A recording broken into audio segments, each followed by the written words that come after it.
सभापति महोदय, वो है संस्थाओं की स्वायत्तता। और हमारे शिवसेना के जो साथी हैं, उन्होंने बोलते हुए इस चीज का उल्लेख किया था कि कोई भी लोकतंत्र उतना ही शक्तिशाली होता है जितनी शक्तिशाली उनकी संस्थाएं होती हैं। और पिछले 10 साल में जिन संस्थाओं के ऊपर ये लोकतंत्र खड़ा है, उसको कमजोर करने की पूरी कोशिश की गई है। उसका सबसे बड़ा जीता जागता उदाहरण ये है कि चुनाव आयोग, जो इस भारत के लोकतंत्र का एक निष्पक्ष आर्बिटर होना चाहिए, उसकी जब आप इलेक्शन कमिश्नर्स की सिलेक्शन करते हैं, उसमें आपने न्यायपालिका से एक भी व्यक्ति को नहीं रखा।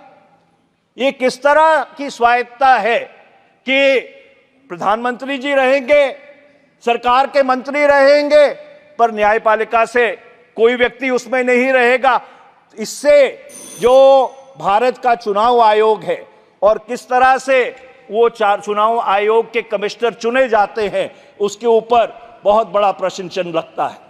मैं आखिरी बात, क्योंकि आपने घंटी बजा दी है और मुझे ये आदत नहीं है कि उसके बाद मैं अपना भाषण जारी रखूं, पर मैं एक बात या दो बातें कह के अपनी बात समाप्त करूंगा कि जो चौथा बिंदु है वो है सांप्रदायिक सौहार्द।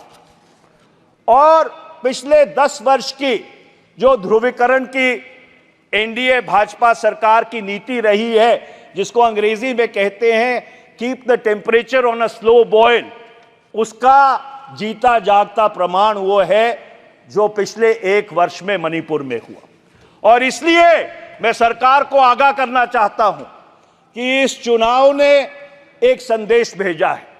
जो एनडीए भाजपा की अयोध्या में हार हुई है, उससे एक संदेश भेजा है कि भगवान राम की अगर आप याचना कीजिए, वो तो इस देश को मंजूर है, पर अगर आप धर्म का इस्तेमाल राजनीतिकरण के लिए करेंगे तो वो एक देश को कतई मंजूर नहीं है। और ये बड़ा साफ संदेश इस चुनाव के माध्यम से ये एनडीए भाजपा सरकार को भारत की 140 करोड़ लोगों ने भेजा है।